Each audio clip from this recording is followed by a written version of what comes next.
Give me a moment. Come on, pause.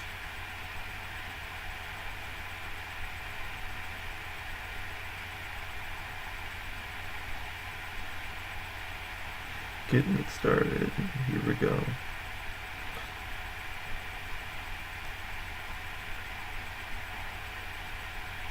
What the hood can do, never get. What the hood can do, never get.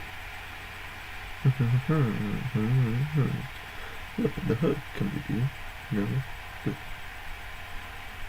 What the hood can do, never get. What the hood? Come on, computer, you got it. Come on, computer, you got it. Trying to get it all started.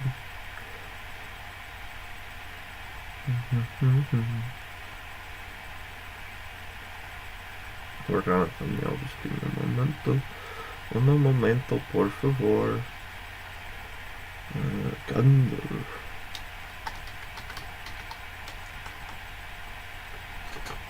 Perfect. Save. Now, if you see the thumbnail and think, ooh, I thought he was going to talk about a King book. You're right. It's apt Pupil, and for reasons as you will find out, I would have liked to put book covers of apt Pupil as the thumbnail, but I don't want to incur some strong YouTube chonga slapping on my part. So I'm gonna not. The reason I chose Gandalf as the thumbnail, though, is because in the movie for this book, apt Pupil, so Ian McKellen, who plays Gandalf, plays Denker. Let's get into this. Also, I'm going to say this, graphic content warning. I'm going to kind of just not mention by specific name what is, the graphic content, but I would, if you ever read this, be fucking warned. Okay. Yes, so this is a novella by Stephen King called Apt Pupil. Obviously, I'm not holding the novella, although I do own it. So, Apt Pupil starts with a kid, Todd Bowden, rolling up on his bike to a house. He knocks on the door of one's Arthur Denker and says, "Hey, I know who you are. I know you're actually an escaped Nazi." And, of course, like any reasonable person would do, not that it's saying a reasonably escaped criminal would do, I should say. He says, "What are you talking about? Get the hell out of here." He says, "I have proof." And this obviously piques the guy's Denker's interest, so he lets him in like the weirdo he is. Though again, I'm pretty sure this was like 19 something or other, so no one would have paid him any mind. Yeah. So, oh, I missed a joke, but okay, it's alright. I tend not to make jokes about, this one in particular, just because of those graphic content, which I don't think is fair sometimes. I personally don't think I'm that funny enough to do that. Alright, so what Todd does is he says, "Hey, I know your actual name is Kurt Dussandler, and you, in fact, were the leader of a concentration camp." Now, jeez, now you see why I didn't want to put some of the covers in the thumbnail. So, yes, Arthur Denker is an escaped concentration camp leader named Kurt Dussandler, and Todd recognized him from a photo. So now Denker is obviously concerned since someone knows who he is. Now Dussandler says, "Okay, kid." Now they talk for a bit, and this establishes something. Now basically, since he is a Nazi, and Todd knows who he is and hasn't done anything, now they're both kind of in trouble if Todd doesn't report him. Now, one thing that is interesting that you learn very quickly about what the nature of Todd is that Todd wants to hear all the goo. Let's be quote it. Not exactly though, more of a paraphrase. Gushy, and gory parts. He wants to hear about the terrible atrocities at a concentration camp. Oh Lord! Yes, you find out that Todd is kind of a disturbed, all-American looking motherfucker. Oh boy. Yeah. Yeah.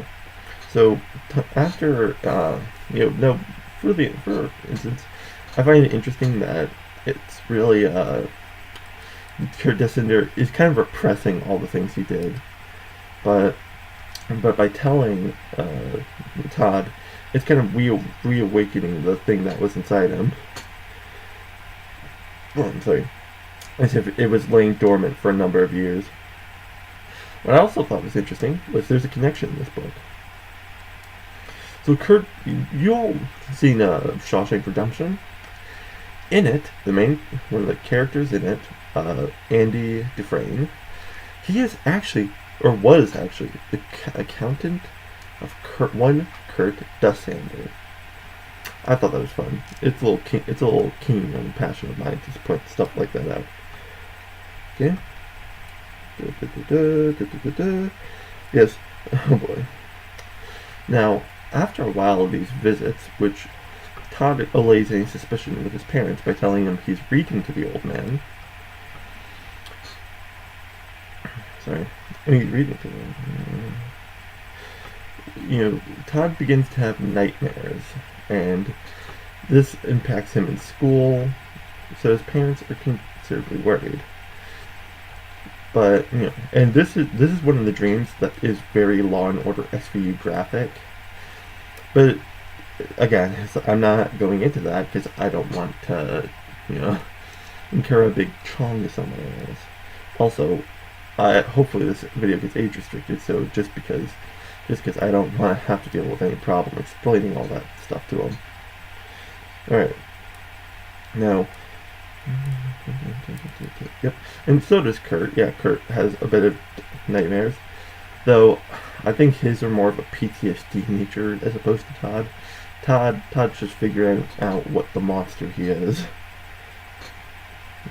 So, next is a part, I'm not going very detailed, though I do remember reading this. It took me quite a bit of time. Yeah.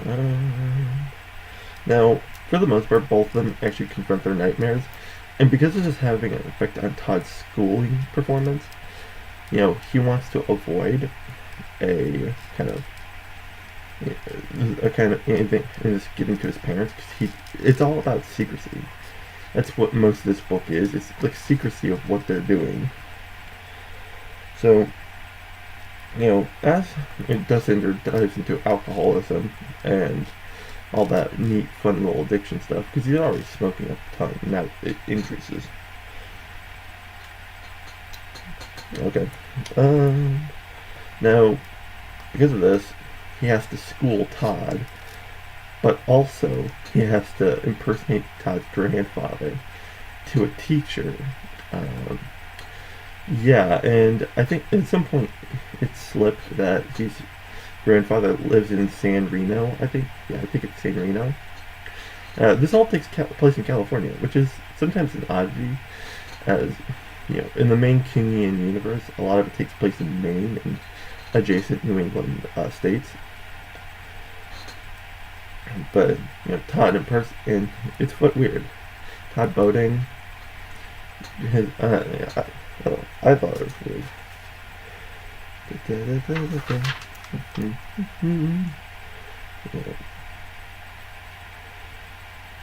Yes, I see. Perfect. So, he impersonates his grandfather, and then we get into a school anime montage. It really isn't a montage, but he explains that he went through hell to get that grade. I'm just making fun of what it just reminds me of My Hero Academia. with the fucking 10 months. But he manages to get up his grade so it doesn't look suspicious or obviously failing to his parents otherwise. But to be honest, I get where he's coming from.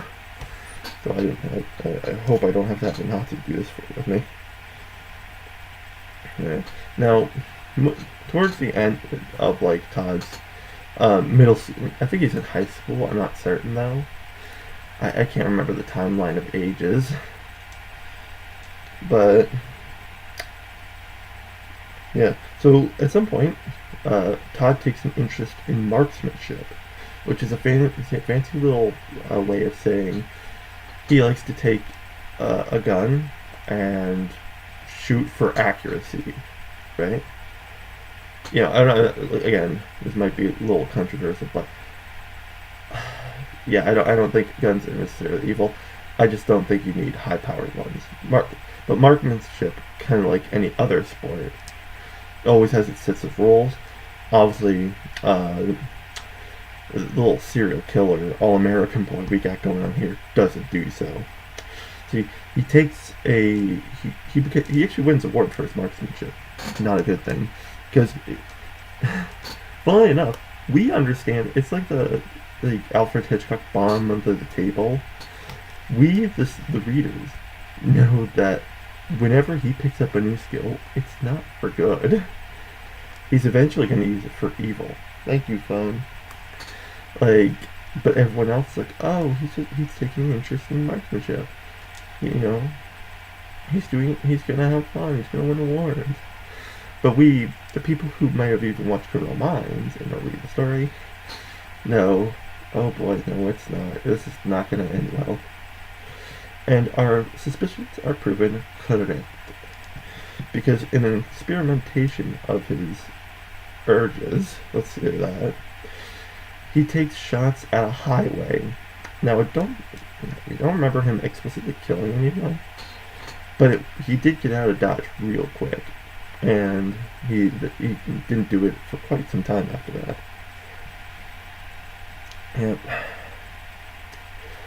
Yep. But now after some time, we get to the part where, you know, Dussander and Todd start becoming serial killers. Oh yes, this is the story of two monsters, basically. The tale of two monsters, so to speak. Oh boy. So, both of them pick off very high-risk individuals. Now, for those of you who may not watch Criminal Minds and are saying, like, what's that mean? High-risk individuals are people like prostitutes, homeless people, and just very low-class people. I know it's not harsh to say that. And obviously this goes to the point of why serial killers usually target such people, is that they're usually looked down upon in society, and that usually no one notices until it's very too late that they've gone missing.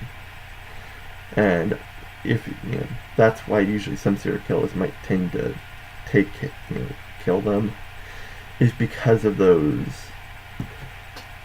benefits to the serial killer for doing so. Yeah, it's not okay. But Kurt Dussander does one way where he invites people to his house to kill them and then bury them in his basement. Though he does experiment with a cat in an oven, so yeah, not good. Thankfully, he doesn't start burning more people. That would be fucking awful. Well, would be out of the question for him, would it? Which makes me think, just for a moment, now that I think of it, why didn't he cremate anyone?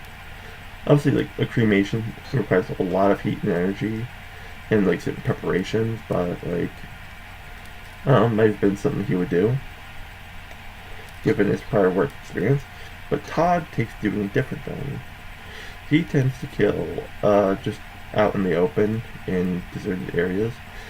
So we get a weird duality of different serial killers. And they sometimes end up in papers, and both know what the other is doing after Dussander confronts him about it. Now, after some time, Dussander, he runs a little too fast, catching up to one of his victims, that almost gets out the front door. As he's burying him, he has a heart attack. So he waits very slowly and gets up to Todd, up to his phone and calls Todd. Todd gets over as quick as he can, lying to his parents, and finishing the burial process, and calls the hospital. Then, once that's done, he calls his dad and says, "Dad, Mr. Dankers had a heart attack." And it is this moment where Dussander gets his comeuppance, but not in the way we think. So while Dussander's at the hospital, he shares a room with a man who broke his back, a man whose previous wife and children died, and whose current wife he's not too pleased with. And he looks at the man across from him and he's like, that man looks familiar. So he guesses why. Now, a nurse is saying, something, and Kurt, as he knows him, says, tell us everything, and omit nothing. And this is that anime, because this is the phrase that was very identifiable about Mr. Dussander. And the man, I don't remember what his name is, who's a Holocaust survivor, and sees that this is the tormentor of the concentration camp they lost his family in. This is the monster Dussander. So while Dussander is sleeping one night, and he gets discharged, he basically calls the Nazis on him. I don't know what the proper term is. I'm pretty sure it gives it correctly. I just remember, I think that was what they were actually called. I'm not certain though. Don't quote me. Don't hurt me. And after being confronted but not done anything about, he goes into the cabinet. He sneaks in there and gets some sleeping pills or something, and decides to overdose on drugs in a suicide attempt. And this succeeds. He does die, but I think the graphicness of the death, consciousness, is fucking wild. He describes it as being very floaty and very soft. He's basically based off the face. And then suddenly everything elongates as he is, descends into fucking darkness. That sounds like hell, basically. But then Todd, don't forget him, Todd, finds out about Kurt Sander's death, and basically figures everything from being all over. Because of an earlier, called the ambulance, not for me, sort of thing. I know I include a lot of memes that might be outdated, but, it's my thing. And Todd, has his rifle in hand. He's about to go, shoot up the highway, basically. And what happens is Todd gets confronted by his teacher, who found out he was lying about who Dussander was, and that someone impersonated his grandpa. He actually talked to his grandpa, which is an estranged man from his father, Todd's father. And it's darkly funny to me. I don't know why. But the teacher confronts him, basically a person with a gun, about this. And Todd takes a shot at him, blowing a hole in his chest with his rifle. And the teacher, I don't remember what his name is, he's like, Norma, which is his wife's name, assumingly. And Todd says, I don't ever, it's a short story, it's a book, so you don't get to hear how he says it, but I always envision it's like, whatever you say, champ. He fucking blows his head off with another shot. I find it so funny, I don't know why. He could have said, I'll get you. It's like, your head explode. But I just love the phrasing, whatever you say, champ. Because it really cements how much of a monster he is. You literally put a hole in the guy's chest, and the guy's scream is calling out his wife, probably lamenting about how he'll never get to hold her again. And the guy's ready to say, okay, boom. I don't know. The darkness of the situation makes me laugh. And that now Todd, reaches the climax of the book because he goes to the highway in an epilogue. Maybe it's more like a paragraph. Says that it takes 5 hours to take him down from the highway. I'm assuming people died because I don't think Kim is. Obviously, doesn't want to get caught. Now, as for what I think about it, I think, it doesn't bother me a whole lot, obviously. So some parts are kind of difficult to read. But the book is basically a story about one young monster finding out what he is. Or really exploring what he is. And another monster, an older one, rediscovering something he hasn't fulfilled in quite a while. And really the horror only not really acknowledged by them because they don't think what they're doing is bad, but everyone unaware of the bomb under the table. Now, if you're a bit squeamish and don't handle sensitive topics very well, and I wouldn't really say to watch this one or read this one. However, if you enjoy Criminal Minds and SVU, like the sick fucks we are, I would try it. I would definitely give it a read because it's I think it's one story by King, or really a novella, that subtly talks about what serial killers and psychopaths think of themselves as. One young, obviously, and one old. And I kind of like the subtleness of how, from their perspective, from Todd's perspective, he's like, well, you just gotta fake it, and they don't notice a thing, basically. That's usually his attitude towards his life. And it's a thing. But that concludes our summary and review. And if you enjoy this sort of stuff, let me know in the comments. If you enjoyed it, why don't you leave a like? I'm not pressuring you though. You can't. You don't have to. And have a very good day. And happy holidays, Merry Christmas, Hanukkah, whatever you celebrate. I don't really care. Just have a happy day.